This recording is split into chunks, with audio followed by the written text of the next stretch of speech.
জানি না গুড্ডি, কাল থেকে এই যে বিচ্ছিরি রকমের জ্বর হয়েছে, কথা বলতেও পারছি না ঠিক করে, একটা ঘোরের মধ্যে আছি। কিন্তু তাও একটা কথা না বলে পারছি না, তোমার উপর অনেক অবিচার হয়েছে গুড্ডি। কিচ্ছু করতে পারিনি আমি, কোনো বিচার করতে পারিনি। অন্তত শিরিন যে অন্যায়টা করেছে, অ্যাটলিস্ট আমি সেটার বিচার করে গেলাম। এভাবে বলছেন কেন? গেলাম গেলাম এইভাবে বলছেন কেন? কেন জানি মনে হচ্ছে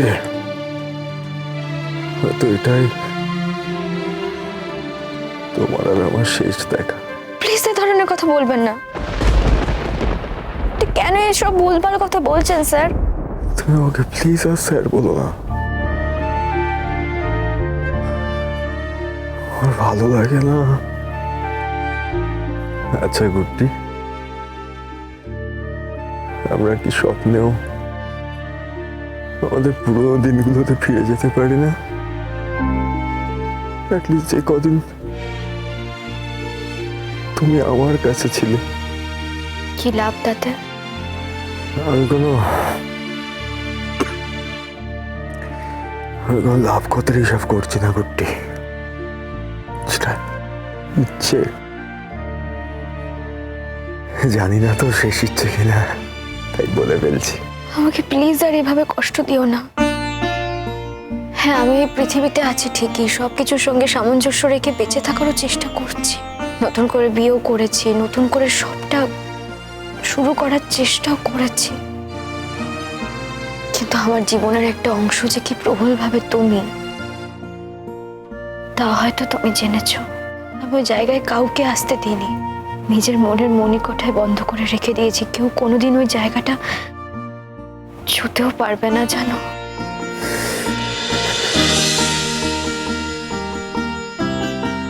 দেখেছো, এসবের মধ্যে আমি বলতেই ভুলে গেছি। আমার কাছে একটা নোটিশ এসছে, তোমার কাছে হয়তো যাবে। আমার বদলির নোটিশ এসছে। কোথায় স্যার? আমি আর কোথাও বদলি হতে চাই না গুড্ডি, আর কোথাও বদলি হওয়ার কোনো প্রয়োজন বোধ করি না আমি। ব্যাস এখানেই, এভাবেই এই মাটিতেই থাকতে চাই। আবার হয়তো এটাও হতে পারে দুজনকে হয়তো বদলি করেনি, হয়তো শুধু আমাকেই করেছে। হয়তো এই জনরোষের কারণেই হবে। খুব একটা ভালো জায়গায় যে দেবে না সেটা তো আমি জানি। যা বুঝতে পারছি, আমার অভিজ্ঞতা বলছে হয়তো কোথাও একটা গ্যারেজ করে দেওয়া হবে আমাকে। পানিশমেন্ট, সঠিক কাজের পানিশমেন্ট। একটা কথা বলতে আমি বাধ্য হচ্ছি, দরকার হলে আপনি চাকরিটা ছেড়ে দেবেন। আপনি তো কোনো অন্যায় করেননি, আর যা রোজগার করেছেন বাকি জীবনটুকু চলে যাবে। সেরকম হলে অন্য কোনো কাজ করবেন। তবু ওই চাকরিটা যদি থাকে, যদি বেঁচে থাকি, এইটুকু অন্তত জানবো যে কোথাও না কোথাও, কখনো না কখনো তোমার সঙ্গে আমার একটা দেখা হওয়ার সুযোগ আছে। তো সেই জন্য আপনি কারোর অপমান সহ্য করবেন নাকি? দেখা যাক না কি হয়, দেখি এই চাকরিটা আদৌ আমায় করতে হয় কিনা। মানে কি বলছেন? না, বলছি যদি এরকমটা হয়, আমাকে আর চাকরিতে জয়েনই করতে হলো না। এভাবেই তুমি আমার সামনে বসে থাকলে আর আমি এখান থেকে রিটায়ার করলাম। আপনার কথাটাকে আমি বুঝতে পারছি না। আচ্ছা, আমি কিন্তু তোমায় রিকোয়েস্ট করেছিলাম তুমি বলতে, তুমি বলেও ছিলে, তাহলে আবার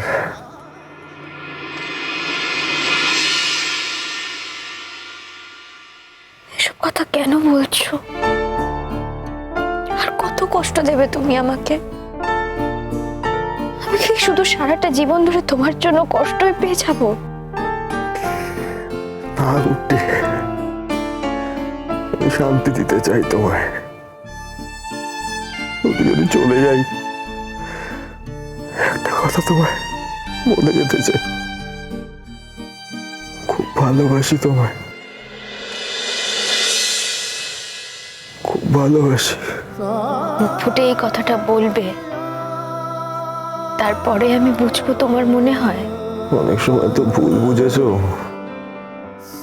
অবশ্য তুমি যাতে ভুল বোঝো সেটাই বরাবর চেষ্টা করেছি আমি। আমার মনে হয়েছে তাতে হয়তো তোমার ভালো হবে। একটা সময়ের জন্য তোমাকে দূরে সরিয়ে রাখতে পারিনি গুড্ডি।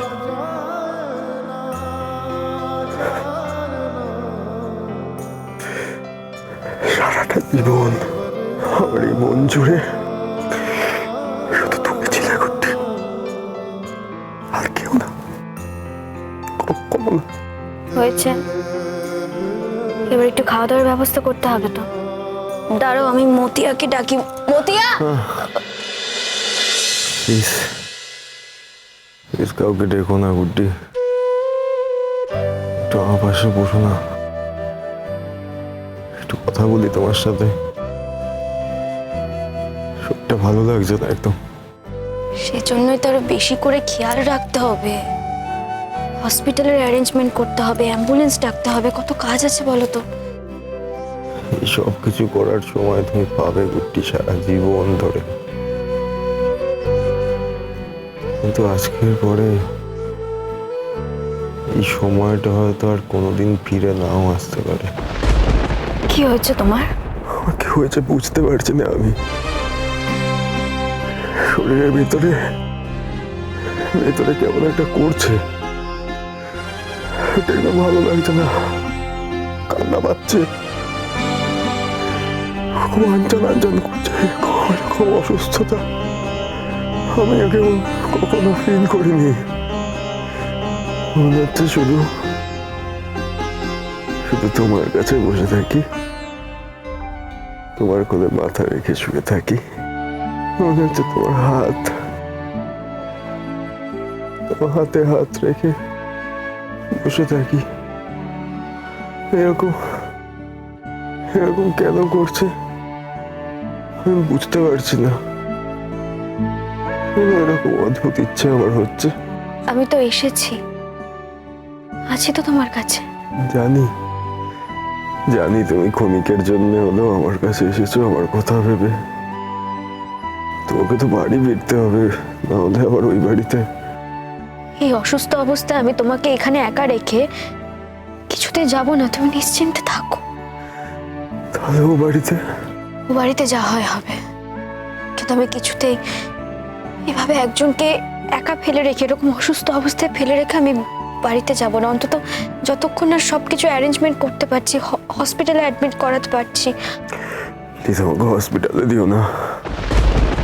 এরকম একটা চূড়ান্ত অবস্থায় এরকম ভাবে অসুস্থ হলে তো হসপিটালে অ্যাডমিট করতেই হবে, না হলে অন্যরকম ব্লেমও তো আসতে পারে। তা অবশ্য ঠিক। আচ্ছা ঠিক আছে, আর কিছুক্ষণ দেখি। এমনিতে এখন খবর দিলে গাড়ি আসতেও বিকেলের আগে হবে না, অনেকটা রাস্তা তো, অ্যাম্বুলেন্স আসতে সময় লাগবে। তারপরে ডক্টরেরও ব্যাপার আছে, ফোন করতে হবে, কোন হসপিটালে নিয়ে যাবো, সে সব কিছুই একটা ব্যবস্থা তো করতেই হবে, অনেকটা সময় লেগে যাবে।